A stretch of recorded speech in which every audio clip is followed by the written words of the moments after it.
श्री कृष्णा श्री कृष्णा श्री कृष्णा श्री कृष्णा। गुरुर्ब्रह्मा गुरुर्विष्णु गुरुर्देवो महेश्वरः गुरु साक्षात् परं ब्रह्म तस्मै श्री गुरवे नमः।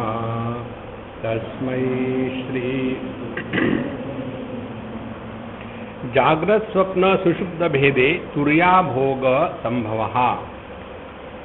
जब हम अपने जागृत स्वप्न सुषुप्ति इन अनुभूतियों में से गुजरते हैं तो उस समय हम किसको महत्व दे रहे हैं? तो जब हम वस्तुओं को महत्व देते हैं तब वह जागृत अवस्था हो गई। जब हम वस्तुओं के ज्ञान को महत्व देते हैं, माने अनुभवों को महत्व देते हैं, तो वह स्वप्नावस्था हो गई। और जब ये अनुभव करने वाला है उसको महत्व देते हैं तब वो हो गई सुषुप्ति अवस्था। इस प्रकार से ये जो तीन पहलू है, अनुभूत क्षेत्र, क्षेत्र की अनुभूति और अनुभव करने वाला, इन तीनों को लेकर के ये तीन अनुभूतियों के क्षेत्र हैं, जागृत स्वप्न सुषुप्ति। और इन तीनों में तुर्या आभोग संभवः, यह संभव है। संभव का तात्पर्य पॉसिबल और संभव का तात्पर्य है सम्यक भवति, माने स्पष्ट रूप से उपलब्ध है। क्या स्पष्ट रूप से उपलब्ध है कि हम जब जागृत अवस्था में होते हैं तो जागृत वस्तुओं को महत्व देते हैं। माने यदि हम जागृत वस्तु का मतलब क्या हो गया? जागृत वस्तु का मतलब हो गया नाम रूप का महात्म्य। जब हमारे जीवन में नाम रूप का महात्म्य रहता है तो यह स्थूल जगत सत्य प्रतीत होता है। और जब ये स्थूल जगत सत्य प्रतीत होता है तो हम उस स्थूल जगत का जो आधार है, अधिष्ठान है, उसको हम नहीं पहचान सकते। माने क्योंकि हम पहचानते नहीं, वो उपलब्ध नहीं होता, वास्तविक तो है ही। उसी प्रकार से जब हम जगत के साथ व्यवहार करने से जो अनुभूतियां होती है, जो अनुभव होता है, उन अनुभवों के द्वारा इतने प्रभावित हो जाते हैं कि ये अनुभव जहां हो रहा है उसके प्रति हमारी दृष्टि जाती ही नहीं, तो उसको हम कहेंगे स्वप्नावस्था। और जब हम अनुभूति का क्षेत्र और अनुभव इन दोनों से परे जा करके मैं सुखी मैं दुखी इस प्रकार से अनुभवकर्ता में हम फंसे हैं तो हम सुषुप्ति अवस्था में, माने गहरे अंधकार में पहुंच गए। गहरे अंधकार में कैसे पहुंच गए? बड़ा सुंदर विचार है। विषयों का त्याग करना संभव हो जाता है।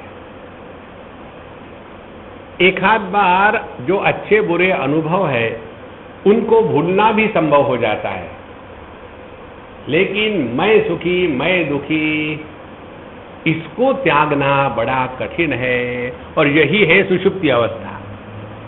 इस प्रकार से ये तीनों अवस्थाओं में, माने इन तीनों स्थानों में जब हम प्रभावित नहीं होंगे तब तुर्या भोग संभवः, उस समय यह तुरीय तत्व प्रकट होगा।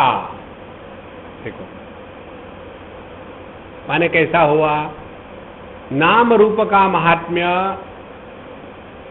कम करके नाम रूप के अस्तित्व के तरफ हमारा जब ध्यान होगा तो नाम रूप की विविधता हमको कोई मायना नहीं रखती। उसके बाद अनुभूतियों के द्वारा प्रभावित होने के स्थान पर जब हम अनुभूति को समझते हैं कि सुख का अनुभव कहाँ हो रहा है तो मन में, दुख का अनुभव कहाँ हो रहा है तो मन में, तो मन क्या है? इस सुख दुख का आधार है और सुख दुख के द्वारा प्रभावित नहीं होता।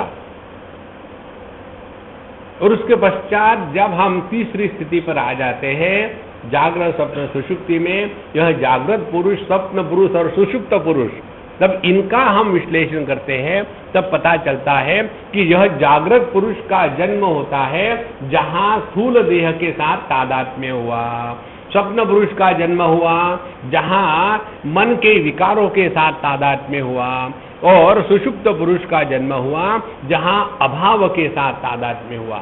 तो यह जो जागृत पुरुष, स्वप्न पुरुष, सुषुप्त पुरुष है, यह केवल तादात्म्य के क्षण पैदा होते हैं, और जब तक तादात्म्य रहता है तभी तक इनका अस्तित्व है, और इसीलिए ये सत्य नहीं है।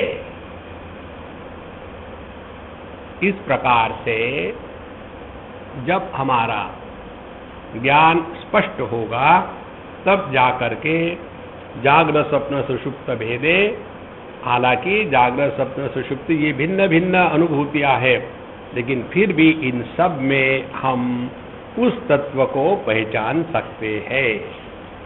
यहाँ हमने कल देखा था, अब 9-10 8, 9, 10 ये 3 सूत्रों में फिर उन्होंने 3 अवस्थाओं का वर्णन किया।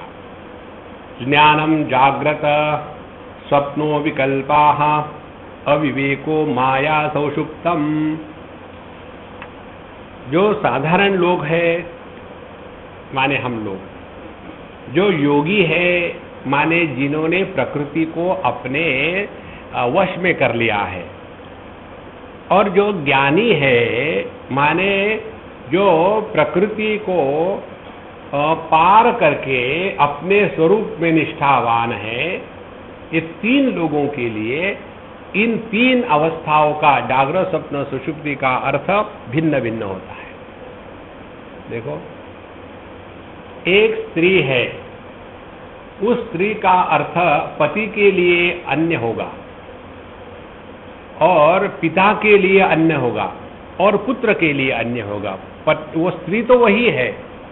उस स्त्री के तरफ जब पति देखता है तो समस्या की खान देखता है, पुत्र जब देखता है तो वो वात्सल्य की खान देखता है, और जब पिता देखता है तब वह प्रेम की मूर्ति के रूप में देखता है।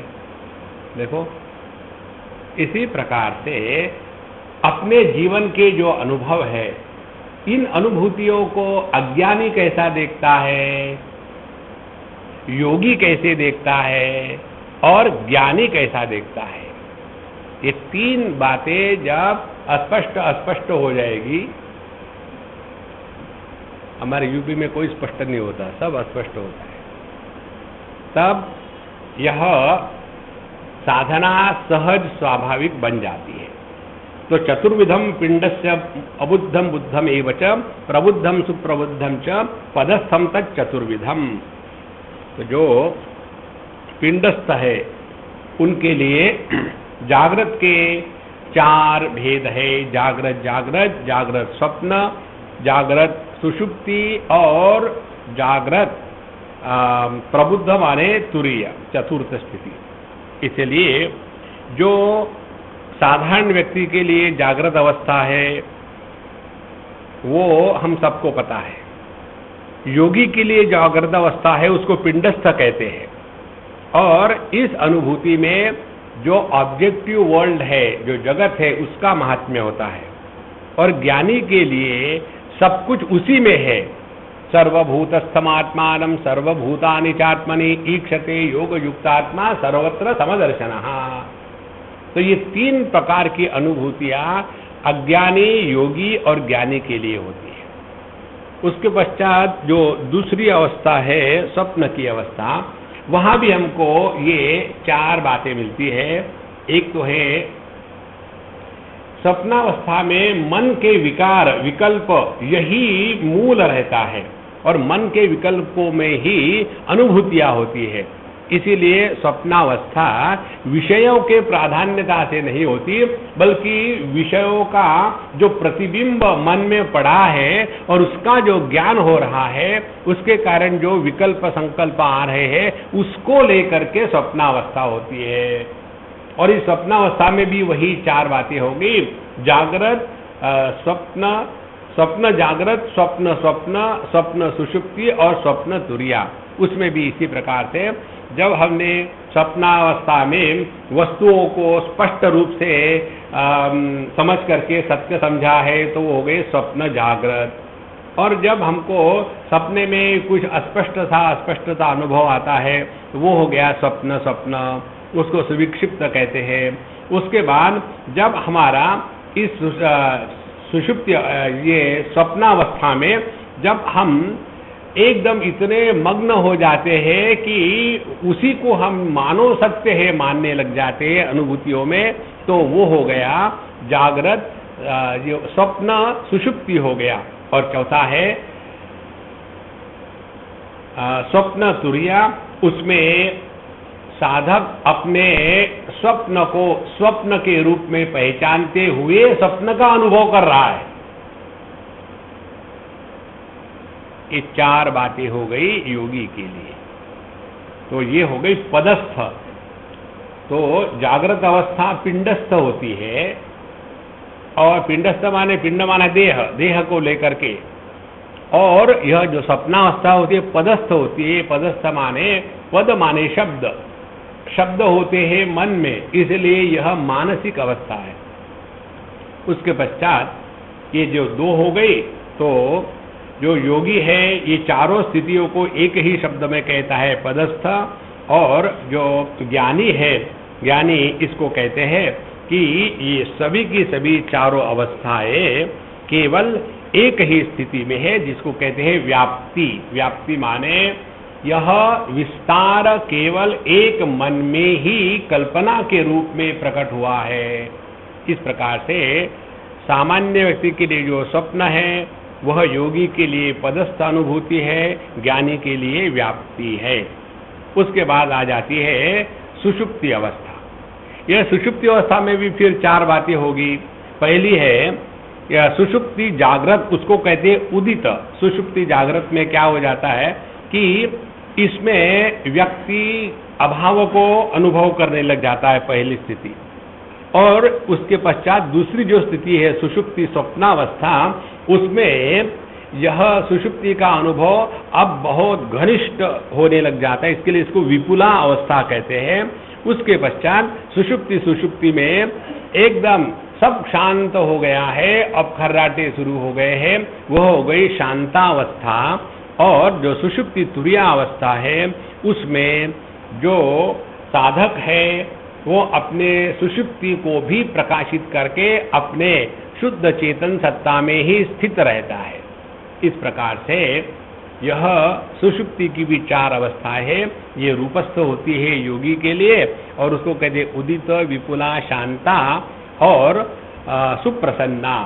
इसलिए जो नींद के बाद फ्रेश उठते हैं उनकी नींद बढ़िया है, उन्होंने शांता निद्रा की अनुभूति करी है। कई बार हम नींद से उठते हैं तो हर एक को काटने को दौड़ते, खाओ खाओ खाओ खाओ, तो समझ लेना वो निद्रा बहुत भयानक खराब थी। उसके पश्चात तुर्यावस्था आती है। तुर्यावस्था में तुर्या जागृत, इस अवस्था में जागृत अवस्था में रहते हुए भी जागृत के विषय वस्तु हम पर प्रभाव नहीं डालते, यह हो गई तुर्या जागृत, क्योंकि जागृत अवस्था वस्तु प्रधान है। और तुर्या स्वप्न क्या हो गया? स्वप्न है अनुभव प्रधान, विकल्प संकल्प प्रधान।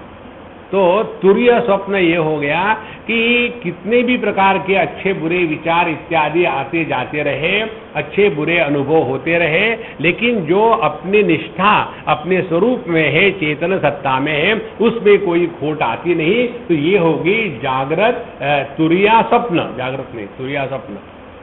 फिर आती है तुर्या सुषुप्तावस्था। और तुर्या सुषुप्तावस्था में क्या है कि इसमें सभी प्रकार के भेद हमेशा के लिए समाप्त हो गए, क्योंकि सुषुप्ति अवस्था में अन्य की प्रतीति नहीं होती।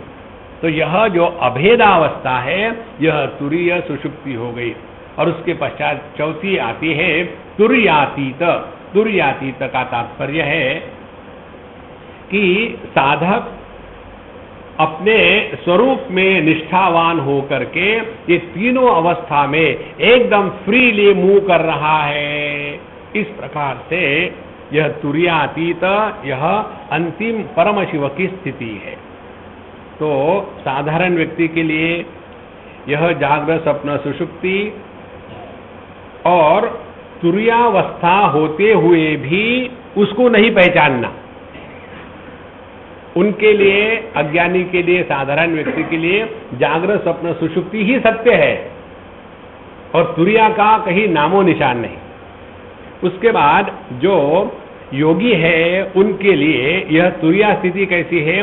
रूपातीत है, क्योंकि अब वो रूप का त्याग करके अब वो आ गए अपने मन पर ज्ञान के अनुभूति के क्षेत्र में।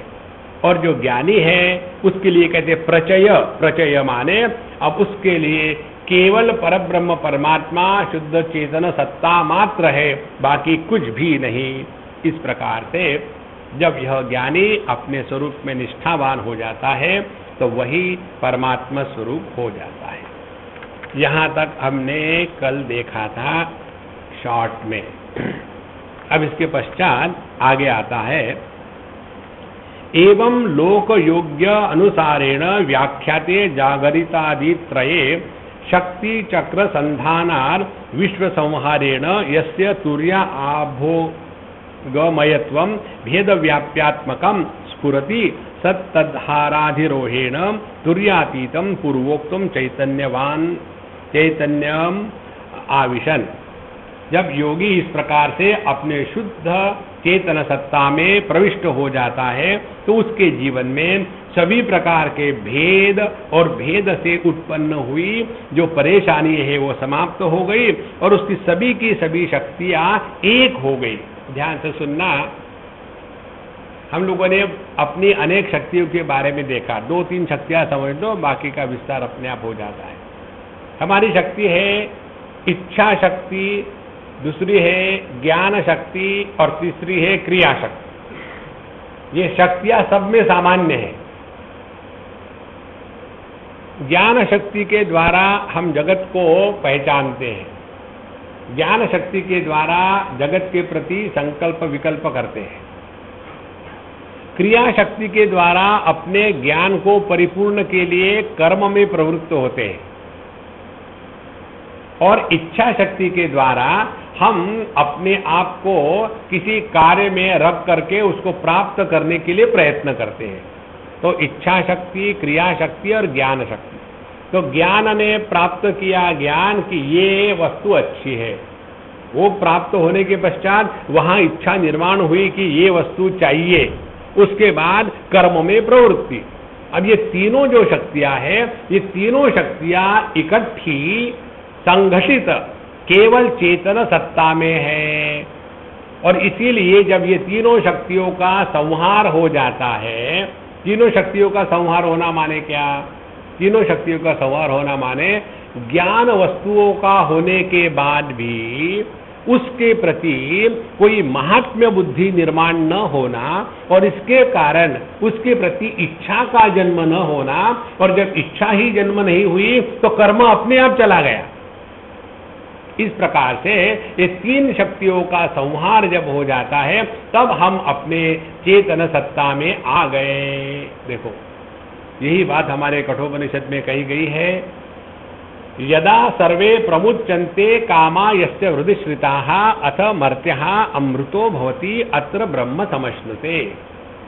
जब मर्त्य, जब मनुष्य अपने हृदय से सभी कामनाओं को हमेशा के लिए मिटा देता है, माने जागृत अवस्था वस्तुओं का महात्म्य नहीं, उसके बाद अंतःकरण में स्फुरित होने वाली इच्छाओं का महात्म्य नहीं, उसके बाद मैं इच्छावान हूँ, मैं भोगवान हूँ, मैं दुखी हूँ, मैं सुखी हूँ, यह व्यक्तित्व का भी निर्माण नहीं होना, ये सब बातें जब हो जाती है तब हम अपने चेतन सत्ता में वापस आ गए।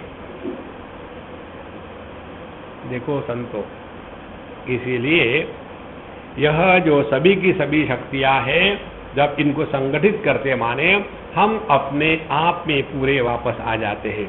इसको समझने के लिए एक दूसरा उदाहरण ले लो। ये जब बातें स्पष्ट हो जाती है ना, तब साधना होने लग जाती है।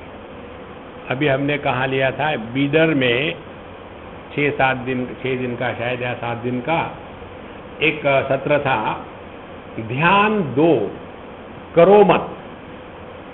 हम लोग ध्यान करते हैं, ध्यान जब करते हैं तो उसमें क्रिया का प्रधानत्व आ गया।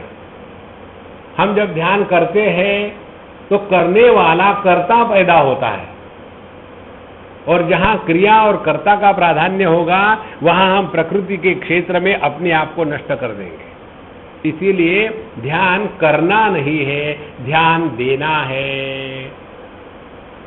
देखो, तो यही बात यहां बताते हैं कि जब हम ये सभी जागृत स्वप्न सुषुप्ति का तात्पर्य है विषय, उसका अनुभव और अनुभवकर्ता, इन तीनों के परे चले जाते हैं, तब हम तुर्यातीत माने अपने शुद्ध चेतन सत्ता में प्रतिष्ठित हो गए। और जब हम अपने शुद्ध चेतन सत्ता में प्रतिष्ठित हो गए, इसका तात्पर्य क्या है, इसके लक्षण क्या है? 11वें सूत्र में कहते हैं त्रितय भोक्ता वीरेशः। त्रितय माने यह जो 3 अवस्थाओं का वर्णन चल रहा था, जागृत स्वप्न सुषुप्ति, त्रितय, इन तीनों का जो भोग लेने वाला है, त्रितय भोक्ता। ध्यान से सुनना, पति केवल पत्नी का ही भोग लेता है, पुत्र केवल पिता का ही भोग लेता है, जागृत पुरुष केवल जागृत अवस्था का ही भोग लेता है। जागृत पुरुष स्वप्न और सुषुप्ति का भोग नहीं ले सकता। तो तृतीय भोक्ता माने क्या? जो जागृत का भोग करते हुए जागृत पुरुष नहीं बनता, जो स्वप्न का भोग लेते हुए स्वप्न पुरुष नहीं बनता, जो सुषुप्ति का भोग लेते हुए भी जो नहीं सोता, वह है तृतीय भोक्ता। देखो, इसमें करना कुछ नहीं है, केवल अपने इस स्वरूप के प्रति अत्यंत सावधान रहना है, अत्यंत सावधान। सावधानी में जीना, इसको कहते हैं साधना। बाय डिफॉल्ट जीना, इसको कहते हैं virtual life, not real life. इसलिए तृतीय भोक्ता वीरेशः। वीरेशः का तात्पर्य क्या है? यह वीराणाम ईशः, वीर का तात्पर्य है हमारे इंद्रिय। जो अपने इंद्रियों का मालिक है वह वीरेश, और इंद्रिय के साथ साथ मन भी आ गया, क्योंकि मन भी छठवां इंद्रिय कहा जाता है। इसीलिए एतत् जागृत आदि त्रयम शक्ति चक्रानुसंधान युक्त्या तूर्यानंदाच्छुरितम यहाँ तत्परामर्श प्रवेश प्रकर्षाद विगलित भेद संस्कारम आनंद रस प्रवाहम अयमेव पश्यति स तृतीयस्य भोक्ता चमत्कर्ता। हमको जब भाई ये संस्कृत पढ़ते हैं तो डर लगता है, लेकिन बहुत सरल है। जैसा हमने कहा ना अभी, ये जो शक्तियों को उपसंहार कर लिया, माने विषयों को महत्व देना बंद कर दिया, इसीलिए इच्छा निर्माण नहीं हुई, इसीलिए कर्म नहीं होगा। तो क्या होगा? वही जो हम करते हैं गहरी अवस्था में, नींद की अवस्था में, तो सबको हमने अपने में समेट लिया। जब हमने अपने में समेट लिया तो जगत रूपी वस्तु नहीं, अनुभव रूपी मन नहीं, और भोक्ता रूपी जागृत स्वप्न पुरुष नहीं, यह जो अपना सहज स्वभाव है उसमें रहना, यही साधना है। अब इसको समझने के लिए ऐसा समझो, हमारा मन एक ही है, लेकिन उसकी अनेक शक्तियां प्रकट होती है। जैसे हर एक के गले से आवाज निकलती है, लेकिन एक के गले से आवाज निकलती है लता मंगेशकर की और दूसरे गले से आवाज निकलती है फटेबाज की। माने यह जो गान शक्ति है यह हर एक में उपलब्ध है। हम एक बार कहीं फ्लाइट में जा रहे थे और किशोर कुमार के लाइफ के बारे में उसमें एक आर्टिकल था।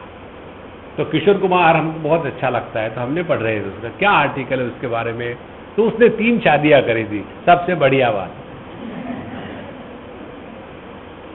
और हर एक से शादी करी, फिर वो मरी, but he didn't give up.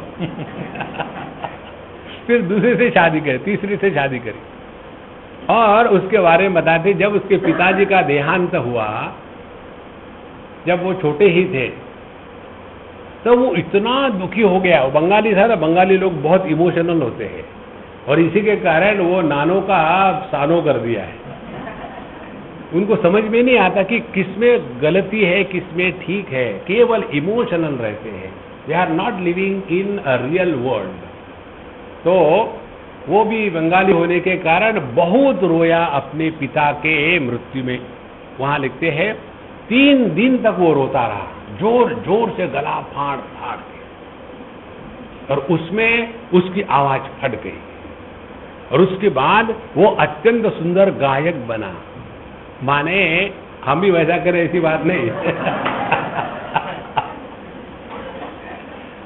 माने यह जो गान शक्ति है यह हर एक में है, केवल उसका प्राकट्य या अप्राकट्य यही भेद है।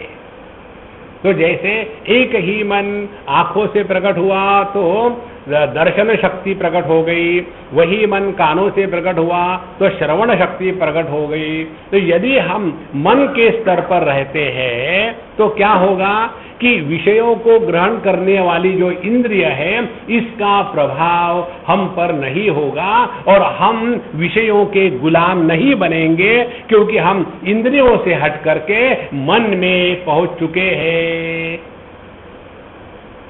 इसीलिए स्वप्नावस्था में आपके अगल बगल में अच्छी वस्तु हो तो भी कोई फर्क पड़ता नहीं, क्योंकि स्वप्नावस्था केवल मानसिक प्रत्यय है, उसमें बाहर के वस्तुओं का कोई प्रभाव नहीं। अब एक स्टेप और आगे चले जाओ। जब हम इस मन से उठ करके, अब मन में 2 बातें आ गई। एक तो है मन में जो विषय है, मन में 2 प्रकार के विषय, एक तो है स्थूल जगत का ग्रहण और दूसरा है मन में जो संस्कार है। तो 2 प्रकार के विषय मन में हो गए, बाहर के विषयों के कारण पड़ा हुआ प्रतिबिंब और संस्कारों के कारण जो वहां ज्ञान है। ये दोनों के प्रति जब हम उदासीन हो जाते हैं तब वह सुषुप्ति अवस्था शुरू हो गई, वो अभाव प्रधान है। और जब हम अपने मन को इस अभाव से हटा करके अपने सोर्स में ले आते हैं तो वही मन चेतन सत्ता है, यही समझ में आता है। भगवान शंकराचार्य कहते हैं चित्तम चित्त विजानीयात् तकार रहितम यदा तकारो विषयाध्यासः जपारागम यथा मणौ। यह जो मन है, चित्त है, यह चैतन्य ही है। यदि उसमें से विषयों का अध्यास निकाल देवे, विषयों का अध्यास कहां से निर्माण होता है? जहां हमारा इंद्रियों के माध्यम से जगत के साथ व्यापार शुरू हो गया, वहां विषय निर्माण हो गए। एक हमारे मित्र थे बाबा जी, वो हमको हमेशा कहते थे स्वामी जी आप कितना भी कहो मैं नहीं स्वीकार करूंगा। मैं किस बात को? आप लोग कहते हैं कि 5 विषय है, शब्द स्पर्श रूप रस गंध। बोले हाँ। बोले हम विश्वास नहीं करते इसमें। क्यों? बोले हमारे लिए 4 ही विषय है, शब्द स्पर्श रूप रस, गंध है ही नहीं। क्यों? बोले हमको 24 घंटे 12 महीने सर्दी रहती है। और जिसको हमेशा सर्दी है उसको चाहे किसी चूहे के मरने की दुर्गंध हो, चाहे बढ़िया किसी ने परफ्यूम लगाया हो, उसके लिए वो गंध नाम का विषय है ही नहीं, क्योंकि नाक बंद है। तो विषयों की सिद्धि कैसी हुई? इंद्रियों के माध्यम से। तो जो व्यक्ति विषयों से हट गया है, इंद्रियों से हट गया है, वो मन में आके बैठा। और फिर दूसरी बात मन की ये है, मन के संस्कारों के द्वारा प्रभावित होना। जब ये दोनों से हट गए तब हम मन नाम के तत्व पर पहुंचे, और जब तत्व पर पहुंचेंगे तो पता चलेगा चित्तम चित्त विजानीयात्। तो यह जो मन है यह चैतन्य स्वरूप ही है। यदि इस मन में विषयों का अध्यास ना हो तब। इसीलिए जिस ज्ञान में अन्य की प्रतीति होती है वह बौद्धिक ज्ञान है, और जिस ज्ञान में अन्य की प्रतीति नहीं होती वह बौद्धिक प्रत्यय नहीं है। तो यहां त्रितय भोक्ता वीरेशः, त्रिषु धामसु यद भोग्यम भोक्ता यश्च प्रकीर्तितः वेदैतद उभयम यस्तु स भुंजानो न लिप्यते। यही विचार हमने कैवल्य उपनिषद में भी पढ़ा है कि जो व्यक्ति माने जो अपने शुद्ध चेतन सत्ता में निष्ठावान है, यह इस चीज को जानता है कि जगत में त्रिषु धामसु, तीनों जागृत स्वप्न सुषुप्ति में जो भोग्य भोक्ता इनको प्रकाशित कर रहा है। भोग्य जागृत अवस्था में विषय, भोग्य स्वप्नावस्था में अनुभव, भोक्ता जागृत अवस्था में जागृत पुरुष, स्वप्नावस्था में स्वप्न पुरुष, इनको जो प्रकाशित कर रहा है वेद एतत् उभयम यस्तु, जिसने इस भोक्ता और भोग्य को स्पष्ट रूप से पहचान करके ये समझ लिया है कि भोग्य और भोक्ता इन दोनों का प्रकाशक जो है इन दोनों से अन्य है।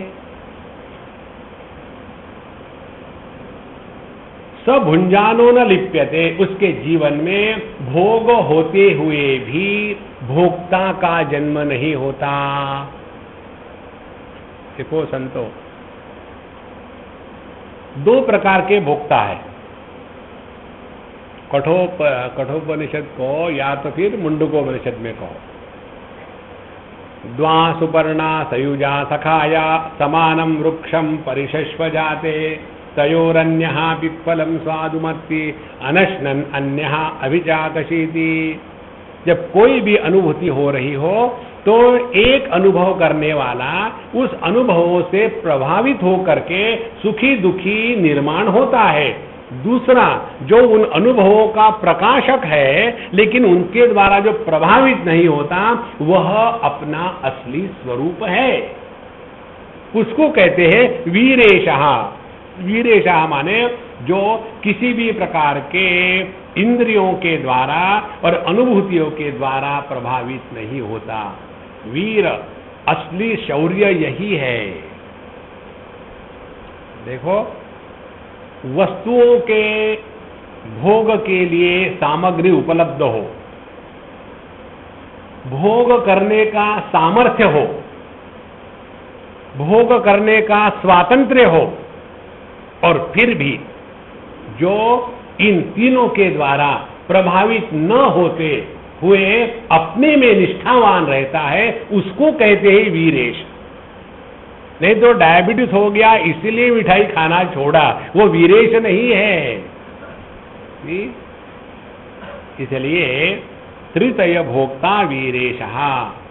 तो यह जो व्यक्ति अपने स्वरूप में निष्ठावान करता है, स नित्या निसपत्न स्वात्म साम्राज्य अयम परमानंद परिपूर्णो भवभेद ग्रसन प्रवणानाम वीराणाम इंद्रियाणाम ईश्वरः स्वामी। तो ऐसा जो है उसने ये संपूर्ण जगत के भोग का जो अधिष्ठान है उसमें निष्ठा पाने के कारण उसके लिए जगत, जगत के नाम रूप, जगत के भोग, इसका कोई मायना नहीं रखता। यहाँ तो एवं विधो न भवति सह जागरादि अवस्था भी भुज्यमानः लौकिकः पशुः एव।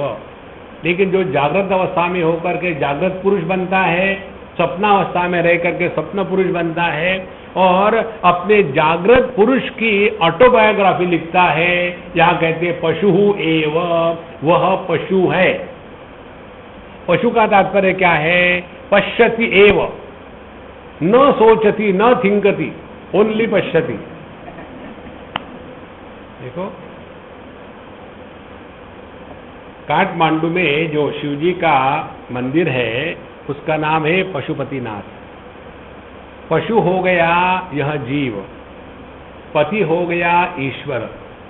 पशु और पति इन दोनों का जो नाथ है वो हो गया परम शिव, जिसको कहते हैं यह जीव हो गया पशु, ईश्वर हो गया पति, और जीव ईश्वर ये दोनों जिस पर अध्यारोपित है वह परब्रह्म परमात्मा, वह हो गया नाथ।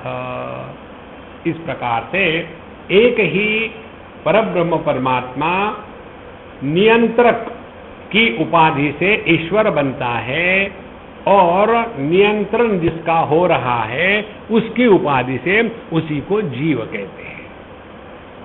अब इन सब में हमारा ध्यान कहाँ है? विषयों में है और अपने को हमेशा सुखी दुखी कहते हैं तो हम पशु तुल्य हैं। और यदि हमने इनसे अपने आप को छुटकारा पा लिया है, इंद्रियों को विजय करके इत्यादि, तब हम साधक हैं। और जब हम अपने स्वरूप में स्थित हो गए तब हम अपने स्वरूप में प्राप्त होने के कारण जीवन में यही वीरेश्वर, वही वीरेश है। इसके पश्चात यहाँ उन्होंने काफी विस्तार से कमेंट्री दी है। तो जो योगी इस तुरीया तत्व में निष्ठावान नहीं है, कारण क्या है? जब हम अपने प्रकृति को नियंत्रित करते हैं तो भिन्न भिन्न विभूतियां प्रकट होने लग जाती है, और जब विभूतियां प्रकट होने लग गई तो विभूतियों का प्रदर्शन करना भी शुरू हो जाता है। और हम जब प्रदर्शन अन्य के सामने करते हैं तो हारमोनियम लेकर के लोगों से तालियां मिलने के लिए गाना गाते हैं, और जब हृदय में कन्हैया लाल नाचने लग जाते हैं तो मेरे तो गिरिधर गोपाल, ये मीराबाई ने किसी के सामने नहीं गाया, भगवान को रजाया। इसलिए यह जो तत्व है इसको पाने के लिए भले हम योग साधना करें, उसमें भिन्न भिन्न विभूतियां जागृत होगी, आगे विस्तार से बताएंगे।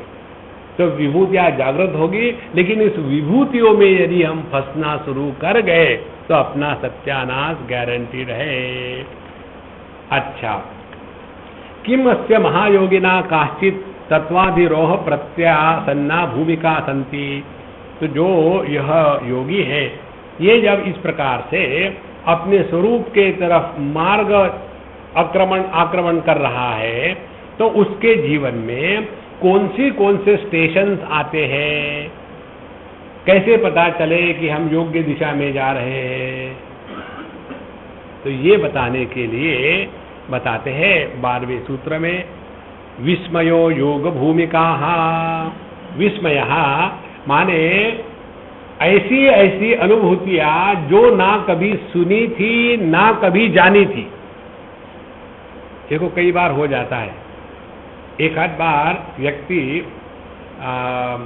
लिखने को बैठता है, क्या उस दिन कौन आया था फोटोग्राफ लेने के लिए, और फोटोग्राफ लेते लेते एक आध फोटो बहुत बढ़िया आ जाता है, तो सुना अरे मैंने इतना बढ़िया फोटो निकाला, माने अपने स्वयं पर ही आश्चर्य लगता है कि मेरे जैसा बेवकूफ जब ये कर सकता है तो कोई भी करेगा।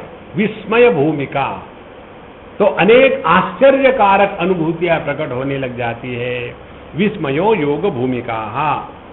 तो यथा सातिशय वस्तु दर्शने कस्यचित् विस्मयो भवति तथा अस्य महायोगिनः नित्यं तद्वेद्याद अवभासम आमर्ष भोगेषु निस्सामान्य अतिशय नव नव चमत्कार चिद्घन स्वात्म आवेश वशात।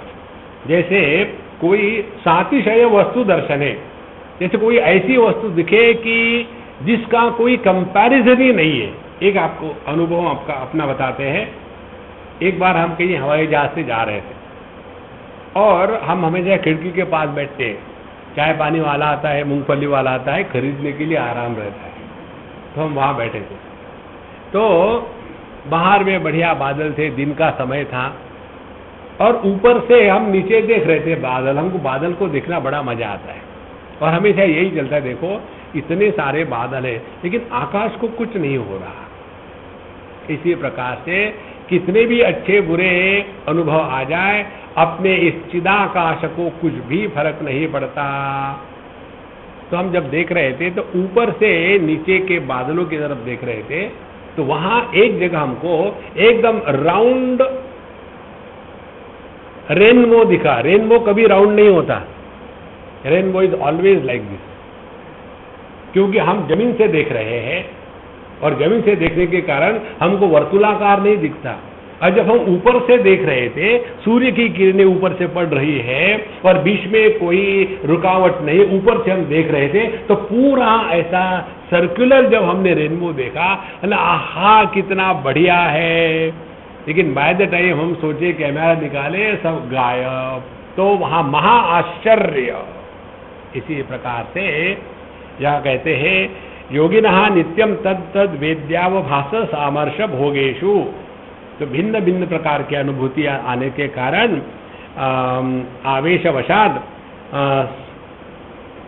स्मेर स्मेर स्तिमित विकसित समस्त कर्ण चक्रस्य यो विस्मयो अनवच्छिन्नानंदे स्वात्मनि अपरितृप्तत्वेन। तो जो अपने स्वरूप में रहने का आनंद है वो इतना ग्रेट है कि उसमें भिन्न भिन्न अनुभूतियां प्रकट होने लग जाती है। और मुमुर्हु आश्चर्य प्रवाणता, और हर क्षण उसको आश्चर्य ही आश्चर्य लगता है। यही बात हमारे कठोपनिषद में भगवान कृष्ण ने गीता में कही है, आश्चर्यवत् पश्यति कश्चिदेनम आश्चर्यवद वदति तथैव चान्यः। क्योंकि आश्चर्य किसको कहते हैं? जिसके बारे में किसी भी प्रकार की चर्चा नहीं हो सकती। वो इतना बढ़िया था यार, क्या बताओ, ऐसा फैंटास्टिक था, बस वो शब्द में कोई अर्थ निकलता नहीं, लेकिन जो बता रहा है उसको लगता है कि मैं बहुत बढ़िया बता रहा हूं। अगला कहता है क्या पागल हो गए क्या। इसीलिए आत्मा चैवात्मना ज्ञातः यदा भवति साधकैः तदा विस्मयात्मा वै आत्मन्नेव प्रपश्यति। आत्मा चैव आत्मना ज्ञातः, जब हम अपने आप को पहचान लेते हैं,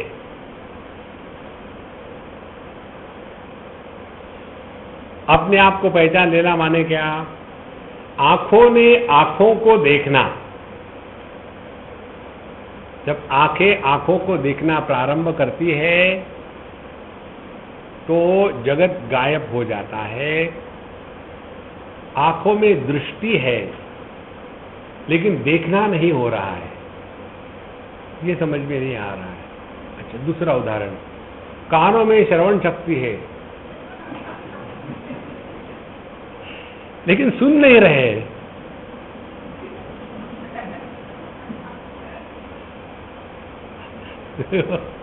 कुछ समझ में नहीं आ रहा है क्या बोले जा रहे हैं। तो यह जो आश्चर्य है, इस आश्चर्य में आत्मा वही चात्मना ज्ञातः, यह वो ज्ञान है जिस ज्ञान में ज्ञाता, ज्ञेय और ज्ञान, यह त्रिपुटी भंग हो गई।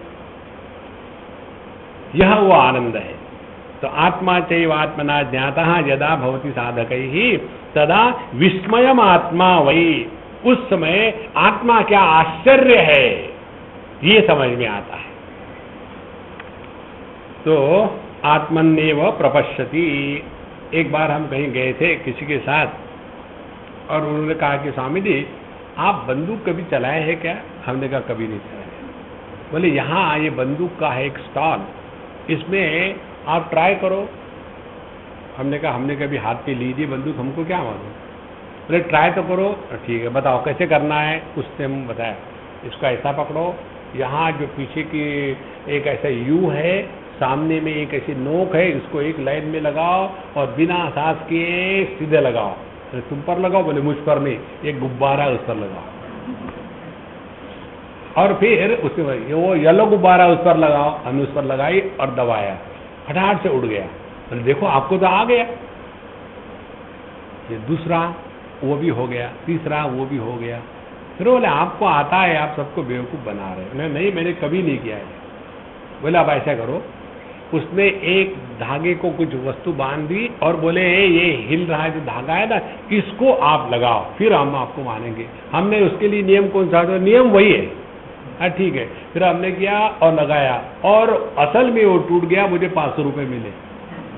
आश्चर्यवत पशु कैसे हुआ है ये, मुझे भी पता नहीं है कैसे हुआ। तो हमारे साथ जो बच्चा था, स्वामी जी एक बार और करते हैं। नहीं ये भी चले जाएंगे।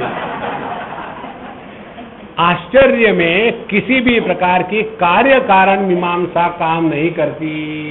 ये कैसे हुआ, कब हुआ, क्यों हुआ, छोड़ो।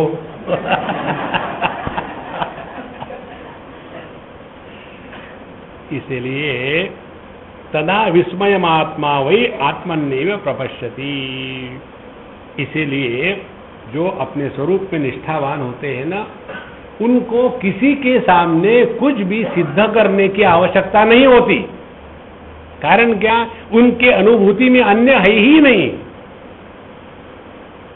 क्या आंखें मन के सामने ये प्रूव करने का प्रयत्न करेगी क्या कि देख देख मैं दिखा रही हूं? आहा। क्या आंखों में और कान में एक दूसरे में कंपटीशन होगी क्या? आहा। इसीलिए जो अपने स्वरूप में स्थित है विस्मयात्मा, यह एक ऐसा अनुभव है कि जो हमारे सभी प्रकार के अनुभूतियों से भिन्न है। हमारे अनुभूतियां कौन सी होती है? केनोपनिषद कहती है न तत्र चक्षुर्गच्छति न वाक् गच्छति न मनः न विद्मः न विजानीमः यथा एतत् अनुशिष्यात्। हमारी अनुभूतियां होती है ज्ञानेन्द्रिय के द्वारा, कर्मेंद्रिय के द्वारा, मन के द्वारा, बुद्धि के द्वारा। तो ज्ञानेन्द्रिय के द्वारा वस्तुओं का ज्ञान होता है, कर्मेंद्रिय के द्वारा कर्म होता है, मन के द्वारा सुख दुख की अनुभूति होती है, बुद्धि के द्वारा कंसेप्चुअल अंडरस्टैंडिंग होता है। परमात्मा इन चारों के परे है और इसीलिए इसका अनुभव हमारे ज्ञात अनुभूतियों के क्षेत्र के विपरीत है। इसीलिए आश्चर्यवत् पश्यति कश्चिदेन। सो तमधिष्ठातृभावेन स्वभावम अवलोकयन् स्मयमानैवास्तेयः तस्येयं कुश्रुति कुतः। तो तम अधिष्ठातृभावेन, जब यह हमारा भाव अधिष्ठान में निष्ठावान हो गया है, देखो इसके लिए आप क्या साधना करोगे कि एक ही मन भिन्न इंद्रियों से भिन्न प्रकार से प्रकट होता है। इसीलिए इस मन में जो निष्ठावान है उस पर इंद्रियों के मांद्य पटुत्व का कोई प्रभाव नहीं पड़ता। इसके लिए क्या साधना करनी? कुछ नहीं करनी, ये ऐसा है ही। जैसे आंखें ठीक से नहीं दिख रही है, तो आंखों से ठीक से नहीं दिखता, ये भी उसी मन को मालूम है, और ठीक से दिखता है ये उसी मन को मालूम है। और जब आंखें खत्म हो गई तब भी मन को स्पष्ट है कि आंखें खत्म हो गई, मुझे कुछ नहीं हुआ है। ये कब होगा? जब हम आंखों का त्याग करके मन में आएंगे। अब आंखों का त्याग करके मन में आना माने आंखों को फोड़ना थोड़ी है, ये केवल समझदारी की बात है। इसी प्रकार से जब हम अपने मन का त्याग करके वो मन जिसकी अभिव्यक्ति है यह मन चेतन सत्ता की अभिव्यक्ति है। तो जब हम चेतन सत्ता में आकर के निष्ठावान रहेंगे तो मन के विकार, मन के प्रकार, मन के संस्कार, इसका हम पर कोई भी प्रभाव नहीं होगा। यही आश्चर्य है। इसीलिए स्मयमान वास्ते यहाँ, फिर वो जगत में स्मयमान हंसता हुआ रहता है। इसलिए ईदृग योग भूमिका संपन्न अस्य योगिनः इच्छा शक्ति ही उमा कुमारी। इस प्रकार से जो व्यक्ति इन भिन्न भिन्न योग भूमिकाओं से गुजर करके अपने चेतन सत्ता में पहुंच चुका है, अब इसमें कौन सी शक्तियां जागृत होती है, अब उन शक्तियों की जागृति यहां बताते हैं 13वें सूत्र में। सूत्र है इच्छा शक्ति ही उमा कुमारी। इच्छा शक्ति माने अपनी विल पावर, जिसको कहते हैं संकल्प शक्ति। किसी भी वस्तु की इच्छा करे और वो प्रकट हो जाता है। हमारे स्वामी अखंडानंद जी के जो गुरु महाराज थे उड़िया बाबा, वो जब उड़ीसा में थे उन दिनों में भी आज के ही जैसा हमेशा परेशानी का स्थान है उड़ीसा। तो वहाँ बहुत भूख मारी, लोगों को खाने को नहीं। दिस वाज समवेयर इन 1880 तब की बात है। तो ये बड़े अच्छे घर के भगवान के भगत, इन्होंने सोचा जब ये छोटे ही थे कि मैं अन्नपूर्णा देवी की उपासना करके अन्नपूर्णा सिद्धि प्राप्त कर लूंगा और उसके पश्चात सभी भूखे लोगों को फ्री खाना खिलाऊंगा। और उन्होंने करी वो तपस्या और उनको अन्नपूर्णा प्रकट हो गई और उनको अन्नपूर्णा सिद्धि मिल गई। तो जब वो सिद्धि उनको प्राप्त हो गई तब उनके मन में एक विचार आया, जो अन्नपूर्णा मुझे सिद्धि दे करके मैं जो चाहूं वो पूरा कर सकती है, वो क्या स्वयं नहीं कर सकती? तो स्वयं भी कर सकती है। तो वो जब नहीं कर रही है तो मैं ऐसा करके कहीं अपने साधना के मार्ग से भटक तो नहीं रहा हूं। और उसके बाद उन्होंने ये सब सिद्धि होने के बाद भी कभी उसका उपयोग नहीं किया। देखो, यही महत्व की बात है।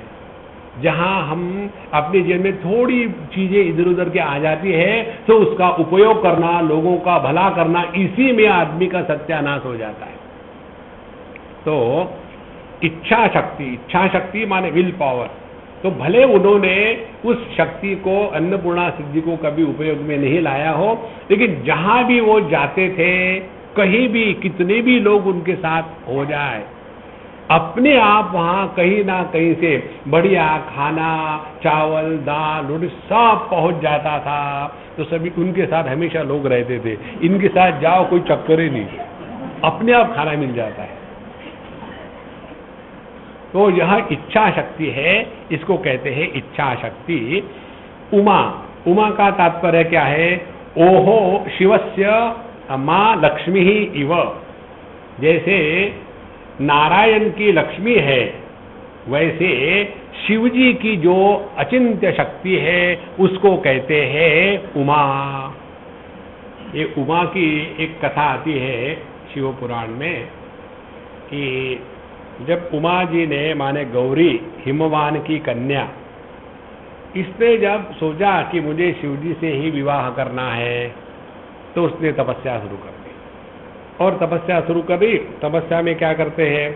पहला आता है कि मैं खाना नहीं खाऊंगी, फिर उसका नाम हो गया अपर्णा। फिर उसने पत्ते भी खाना बंद कर दिया। तो पहले खाना बंद कर दिया, पक्की रसोई, फिर कच्ची रसोई खाने लगी, फिर उसका भी त्याग कर दिया, फिर फल फूल खाने लग गई, फिर उसका भी त्याग कर दिया, फिर पत्ते खाने लग गई, पत्तों का भी त्याग कर दिया, इसलिए उसका नाम अपर्णा हो गया। बड़ी सुंदर कहानी। और फिर उसकी माँ कहती है हिमवान की पत्नी कि बेटा कुछ तो खा लो, माँ कुछ भी कहते इसको, तुम इसको खाओ माँ, माँ माने नो, तो उसका नाम उमा पड़ गया। ऐसी एक कहानी आती है। तो यह जो उमा है, यह ओम को ही उमा कहते हैं। ओम यह परम शिव है, उसकी जो अनंत शक्ति है, माँ माने शक्ति, माँ माने जिसके द्वारा किसी को नापा जाता है। तो इसी से बनता है प्रमाता, प्रमिति, प्रमाण, तापमान, भासमान। माँ जो है वही शब्द है। तो इच्छा शक्ति उमा, तो जैसे नारायण की लक्ष्मी है, वैसे शिव जी की जो अनंत शक्ति है वह उमा। और यह उमा क्या है? कुमारी। कुमारी माने अभी इसकी शादी नहीं हुई। Means what? यह उमा कुमारी अभी परमात्मा को प्राप्त करने के लिए लग पड़ी है। उसको परमात्मा के सिवा और कुछ भी नहीं चाहिए। वहाँ भी कथा आती है कि जब ये उमा जी ऐसी तपस्या कर रही थी, तो वहाँ उनकी परीक्षा लेने के लिए सप्तर्षि पहुँच गए और उन्होंने कहा कि कन्या, तुम क्यों परेशान हो रही हो? किसके लिए तुम तपस्या कर रही हो? उस नंग ढड़ंग के लिए ना जिसके पास घर है। तुम यदि शादी के बाद कहोगी कि ए जी मुझे बाल बनाने हैं, कंघी चाहिए, तो वो कहेंगे जटा बना लो। तो ऐसे से क्या शादी करनी है? ना घर है, ना दार है, ना कुछ उसमें सौंदर्य है। इससे तो बढ़िया है नारायण के लिए तपस्या करो। वो नारायण तो देखो कितने बढ़िया वेल ड्रेस रहते हैं और साफ सूप नहीं अगल बगल में, और बढ़िया रहता है। तो उस समय उमा जी कहते हैं, नहीं, मुझे यदि विवाह करना है तो केवल शिव जी से ही करना है। इस प्रकार से जब साधक के हृदय में ये भिन्न भिन्न योग भूमिका प्रकट होने लग जाती है, तो उसके अंतःकरण से इन योग की शक्तियों से उपराम होकर के केवल परमात्मा को ही प्राप्त होना है। ऐसा यदि होने लगे तो समझ लेना भगवान का अनुग्रह हो रहा है। जैसे छोटा बच्चा, उसको दूर रखने के लिए माँ क्या करती है? उसको खिलौने देती है, उसको चॉकलेट देखिए, उसको कुछ गेम में लगा देती है, दूर रहे, मुझे जरा सर मत खा। एक आध बच्चा ऐसा होता है, उसको कुछ भी नहीं चाहिए, मम्मी मम्मी मम्मी, फाइनली उसको उठा के लेना ही पड़ता है। इसी प्रकार से जब इस जगत में योग साधना करते करते भिन्न प्रकार की जब शक्तियां प्रकट होने लग जाती है, तब साधक को उमा के जैसा होना चाहिए कि शिवजी के सिवा हमें कुछ भी नहीं चाहिए। इसीलिए योगिनः परम पर भैरवताम समापन्न से या इच्छा सा शक्ति ही उमा। तो जिस योगी ने इस प्रकार से तीनों अवस्थाओं के परे जाकर के अपने तुरीय स्थिति में अवस्था में प्राप्त कर लिए स्थिति, परैव पारमेश्वरी स्वातंत्र रूपा साच कुमारी विश्व सर्ग संहार क्रीड़ा परा कुमार क्रीड़ायाम इति पाठात। तो यह जो कुमारी शक्ति है, कुमारी शक्ति का तात्पर्य बताते हैं, यह स्वातंत्र रूपा शक्ति है। कुमार शब्द का अर्थ शास्त्र में दिया है, व्याकरण में। कुमार माने क्या? क्रीड़ायाम, जिसको खेलने में मौज आता है वो कुमार है। बालस्तावत क्रीड़ासक्तः तरुणस्तावत तरुणी रक्तः। तो यह जो बालक है वो खेलने में ही लगा है। इसी प्रकार से यह जो कुमारी, यह वो शक्ति है जो इस जगत का निर्माण, स्थिति और संहार इसमें लगी हुई है, लेकिन इससे उसको लेना देना कुछ नहीं है। यह केवल परमात्मा की लीला चल रही है। ऐसी जो शक्ति है, ऐसी जो साधु संत है, वो इस जगत में अपने लिए कुछ नहीं करते, वो तो उनके माध्यम से परमात्मा की शक्ति प्रकट हो रही है। इस प्रकार से, और यह स्वातंत्र रूपा पारमेश्वरी, यह परमात्मा की होने के कारण स्वातंत्र रूपा है, अत्यंत स्वतंत्र है। इस प्रकार से अथच कुम भेदोत्पादिका माया भूयिम मारयति अनुद्भिन्न प्रसराम करोति तत्शीला कुमारी च परानुपभोग्या भोत्रैक आत्मेन स्फुरन्ति। उसके बाद कहते हैं कि इसी सूत्र को दूसरे प्रकार से यदि पढ़े तो इसमें क्या कहेंगे कि यह कु माने माया और कुमारी, मारी माने नष्ट करने वाली, यह वो शक्ति है जो माया के कार्य को नष्ट करती है। ध्यान से सुनना, माया का कार्य क्या है? मन आंखों से दृष्टि के रूप में ही प्रकट हो सकता है, मन आंखों से घ्राण शक्ति के रूप में प्रकट नहीं हो सकता, मन कानों से दृश्य शक्ति के रूप में प्रकट नहीं हो सकता। तो मन तो अनंत है, लेकिन औपाधिक परिच्छिन्नता के कारण एक विशेष प्रकार की अभिव्यक्ति है। इसलिए यहां कहते हैं कुमारी माने यह जो माया शक्ति है वो उपाधियों के परिच्छिन्नता के कारण छोटी छोटी और अनेक रूप में भले प्रकट हो रही हो, तो यह माया के कारण औपाधिक अनेकता जिसके ऊपर प्रभाव नहीं डालती वह है कुमारी शक्ति। माने इसको समझने के लिए हमारे शब्द स्पर्श रूप रस गंध ये 5 ज्ञान को प्राप्त करने वाले इंद्रियों के संदर्भ में हमारा जो मन है वो हो गया कुमारी शक्ति। इसी प्रकार से मन के जो संस्कार प्रकार आकार विकार सुख दुख इत्यादि अनुभव है, इनसे ऊपर उठने के लिए जब जहां हम अपने चेतन सत्ता में पहुंच गए तो मन के संस्कार आकार विकार प्रकार उस चेतन सत्ता पर कोई भी प्रभाव नहीं डालते, तो चेतन सत्ता में पहुंचे तो हमने कुमारी उमा को प्रसन्न कर लिया है। देखो, इसीलिए कुमारी च परानुपभोग्या, तो यह जो कुमारी शक्ति है इसमें जो अनुभव करने वाला चेतन सत्ता तत्व है वो सभी उपाधियों से प्रकट होगा, लेकिन उपाधियों के कारण परिच्छिन्नता का अनुभव नहीं करेगा। जैसे आंखों में ये अनुभव आता है कि मुझे ठीक से दिखता है, ठीक से नहीं दिखता, मन में ये अनुभव नहीं आता क्योंकि मन आंखों के परे है। इसी प्रकार से सुख दुख लाभ हानि मैं तू ये अनुभव केवल मानसिक प्रत्यय है। जहां हम अपने चेतन सत्ता में पहुंच जाते हैं वहां ये सभी के सभी भिन्नता, इसका कोई मतलब नहीं रहता। इसी प्रकार से यह शाक्तोपाय की बात हो गई। अथवा क्या इसका तीसरा अर्थ बताते हैं, यथा उमा कुमारी परिभृत सर्वासंगा महेश्वरे का आत्म्य साधना राधनाय नित्य युक्ता तथा एव अस्य इच्छा इति अस्मद् गुरुभिः इत्थम एव पाठो दृष्टो व्याख्यातश्च। या इसी सूत्र का तीसरा अर्थ होगा कि जैसे उमा जी केवल शिव जी को प्राप्त करने के सिवा दूसरा कुछ भी नहीं चाहती थी, इसी प्रकार से जो साधक इस शक्ति को धारण करके केवल परमात्मा के प्राप्ति में ही लगा है, और परमात्मा के प्राप्ति में लगना माने क्या? सबसे पहली होती है तद विज्ञानार्थम गुरुमेवाभिगच्छेत् समित पाणि श्रोत्रियम ब्रह्मनिष्ठम तद्विद्धि प्रणिपातेन परिप्रश्नेन सेवया उपदेक्षन्ति ते ज्ञानम ज्ञानिनः तत्वदर्शिनः। सबसे पहले गुरु उपसक्ति। हम गुरु के पास जाकर के क्या करते हैं? अपनी बात मनवाते हैं। सुनने के लिए थोड़ी जाते हैं, सुनाने के लिए जाते हैं। कारण क्या है? दूसरा कोई सुनता ही नहीं। बेचारा गुरु, जाऊं तो जाऊं कहां? तो उसको तो सुनना ही पड़ता है। अभी हम गए थे कहीं, अब कल से हमारा पेट थोड़ा नॉर्मल हो गया।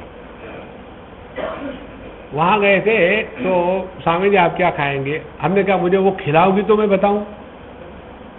नहीं आप बताइए। तो मैंने बताया कि मैं केवल ये बॉइल्ड पोटैटो, मूंग की दाल, एक हाथ सब्जी, इसके सिवा कुछ नहीं खाऊंगा। स्वामी जी ज्वार का कैसे है? स्वामी जी वो साबुदाना खिचड़ी बनाओगे? वो नाचने का डोसा बड़ा अच्छा बनता है। हमने कहा जो बनाना है बनाओ। देखो, और हम कहते ये हमारा प्रेम है। प्रेम क्या है? हमारी बात मानो तो प्रेम है, आपकी बात हम थोड़ी मानेंगे। देखो महाराज, इसीलिए पहली बात होती है आध्यात्मिक साधना में अपनी बात मनवाने का दुराग्रह त्याग दें। हम अपनी बात मनवाने में इतने लगे रहते, और इसका कारण यही है। हमको एक ने पूछा था, स्वामी जी इसका क्या कारण है? हम जब महात्माओं के पास जाते हैं तो अच्छा लगता है, लेकिन सभी ने कोई कोई महात्मा के पास, हमने कौन से वो महात्मा है? बोले जैसे आप। इसका क्या कारण है? इसका कारण ये है कि बाकी कोई तुम्हारी सुनता नहीं और मुझे सुनना पड़ता है। इसीलिए everybody in this world want somebody to listen to.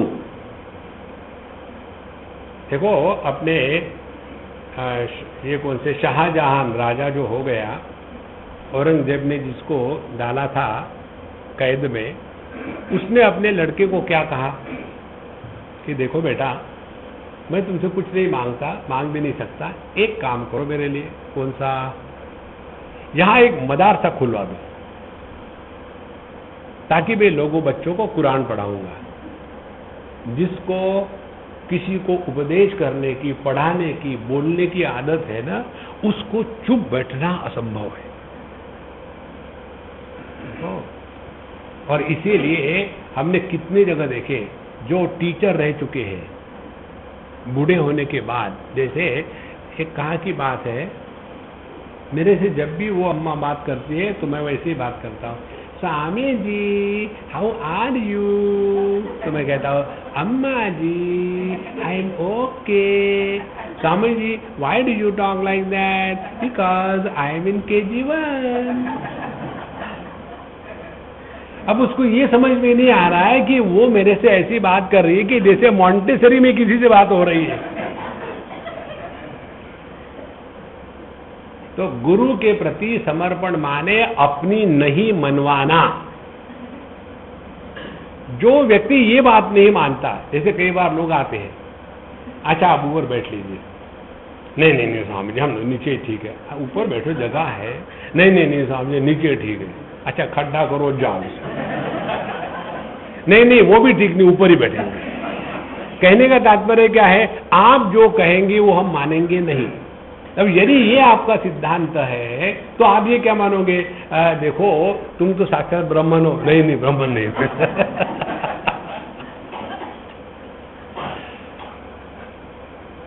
देखो ये बहुत आवश्यक बात है। हम अपने दुराग्रह को प्रेम का नाम देते हैं। ये प्रेम प्रूम कुछ नहीं होता, ये दुराग्रह है। इसीलिए यहां इस इच्छा कुमारी, इच्छा शक्ति उमा कुमारी का तात्पर्य है जैसे उमा जी ने अपने आप को शिव जी के सिवा और कुछ भी नहीं चाहिए, उसी प्रकार से जब हमें इसके सिवा कुछ भी नहीं चाहिए, तद विज्ञानार्थम, उसको पर पाने के लिए हम गुरु के पास जाते हैं, अपनी इच्छाओं को पूरा करने के लिए नहीं। आप देखेंगे जहां हमारी इच्छा पूरी होती है वहां आपको बहुत भीड़ लगेगी। इसका कारण क्या है? Basic equation is wrong. What is basic equation? Fulfilment of desire is equal to fulfilment in life. This is a wrong equation. इसको क्लियर समझ लो। Fulfilment of desire is not equal to fulfilment in life. लेकिन हमने यही समझ रखा है। किसी के पास गए, जब हम उनके पास गए थे, हमारी इच्छा पूरी हो गई, फिर आप भी जाओ, फिर आप भी जाओ, फिर वहां भीड़ होने लग जाती है। इसीलिए जहां हमारी इच्छा पूरी होती है वह बंधन का स्थान है।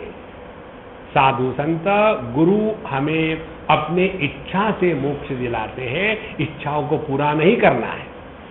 अच्छा महाराज, अन्यस्तु शक्ति तमा इति पठित्वा ज्ञान क्रियापेक्षास्त्या प्रकर्षो व्याख्यातः। और दूसरे प्रकार की भी इसकी रीडिंग्स आते हैं और उसके विस्तार में हमको जाने की जरूरत नहीं है। तो इस प्रकार से यह इच्छा शक्ति हमारे हृदय में प्रकट हो जाती है और इस इच्छा शक्ति के द्वारा चाहे तो हम अपने स्वरूप में निष्ठा पाने के लिए प्रयत्नशील रह सकते हैं या अपनी विभूतियों को प्रकट कर सकते हैं और जगत के भलाई में अपना सत्यानाश कर सकते हैं, या तो फिर हम अपने आप को गुरु के चरणों में समर्पित करके उन्होंने जो मार्ग बताया है उसके अनुसार चल के हम अपने आप को भूल करके स्वरूप में निष्ठा प्राप्त कर लेते हैं। ये 3 बातें इस सूत्र में बताई। उसके बाद अब 14वां सूत्र आता है ईदृशस्य महेच्छस्य। तो इस प्रकार से जो योगी है जिसने यह प्रचंड इच्छा शक्ति को जागृत कर लिया है, दृश्यम शरीरम, अब उसके लिए यह 14वां सूत्र है दृश्यम शरीरम। दृश्य तात्पर्य क्या है? दृश्य यह टेक्निकल शब्द है। जिस वस्तु के बारे में हमें ये वस्तु मैं नहीं हूं ऐसा भाव उत्पन्न होता है वह दृश्य है, या ऐसा भाव उत्पन्न हो सकता है वह दृश्य है। जैसे हम देखते हैं यह मोबाइल फोन है, लेकिन यह मोबाइल फोन मैं नहीं हूं, तो ये मोबाइल फोन हो गया दृश्य। इस प्रकार से दृश्यम शरीरम, शरीर का तात्पर्य है जो नाश को प्राप्त होता है, शीर्यमाणत्वात् शरीरम, जो डिसइंटीग्रेट होता है। शरीर का दूसरा नाम है देह, देह उपचय माने जो अनेक पार्ट्स को इकट्ठा करके निर्माण किया जाता है उसको देह कहते हैं। जैसे आप किसी कार के फैक्ट्री में चले जाओ तो वहाँ एक असेंबली लाइन होती है और उस असेंबली लाइन में सब पार्ट्स कहीं कहीं रखे हुए हैं और वहाँ से शुरू हो जाती है, एक चेसिस आती है, फिर उसको चक्के लगते हैं और धीरे धीरे दूसरे एंड में कार बाहर आ गई। तो ये कार क्या हो गई? अनेक पुर्जों को इकट्ठा किया, उसको कहते हैं कार। कार नाम की कोई वस्तु नहीं है। इसी प्रकार से कहीं की ईंट कहीं का रोड़ा और भानुमती ने कुंबा जोड़ा। ब्रह्मा जी चौपाटी पर आ गए और आने के बाद उन्होंने देखा कि यहाँ के यूपी के भैया लोग बढ़िया चाट बना रहे। तुरंत चले गए ब्रह्मांड के पास, मुझे दुनिया बनाने का फार्मूला मिल गया। फिर उन्होंने आकाश का दोना ले लिया और उसमें बाकी के 4 महाभूत डाले और ऊपर से प्राण ठोक दिए और मनुष्य का देह निर्माण हो गया। और जब ये देह मरता है तो कुछ भी नष्ट नहीं होता। अग्नि में चला गया, वायु में, पानी में, और पृथ्वी तत्व में चला गया, और जो आकार ने आकाश को ढक के रखा था वो आकाश खाली हो गया।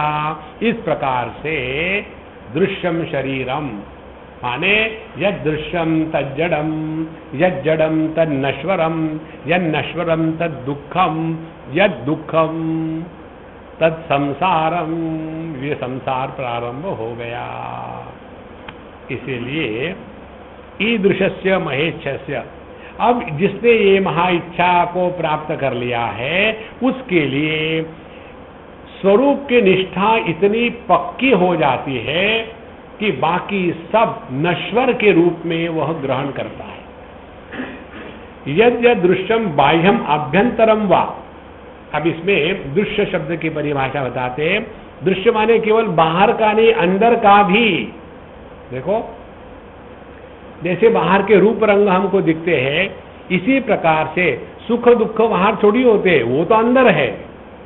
ज्ञान अज्ञान वो भी अंदर है। माने बाहर का जगत स्थूल और अंदर के सूक्ष्म अनुभूति का क्षेत्र, ये सभी का सभी उनके लिए केवल एक दृश्य मात्र है। अथवा तत्सर्वम अहम इदम इति सदाशिव व महा समापत्या स्वांगम अकल्पस्य स्फुरति न भेदेना। इसमें और सूक्ष्म पहलू है, या तो सभी को अपना मानो या तो किसी को अपना मत मानो।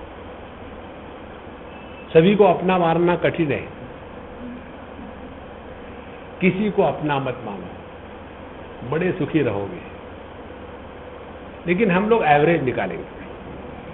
क्या करेंगे, किसको किसको अपना मानेंगे और किसको किसको नहीं मानेंगे, और वहीं से संसार शुरू होगा। तो इसके जो एक दो और सुंदर पहलू है उसको हम कल देखेंगे। ओम पूर्णमदः पूर्णमिदं पूर्णात् पूर्णमुदच्यते पूर्णस्य पूर्णमादाय पूर्णमेवावशिष्यते। ओम शांति शांति शांति। हरि ओम। श्री गुरुभ्यो नमः। हरि ओम।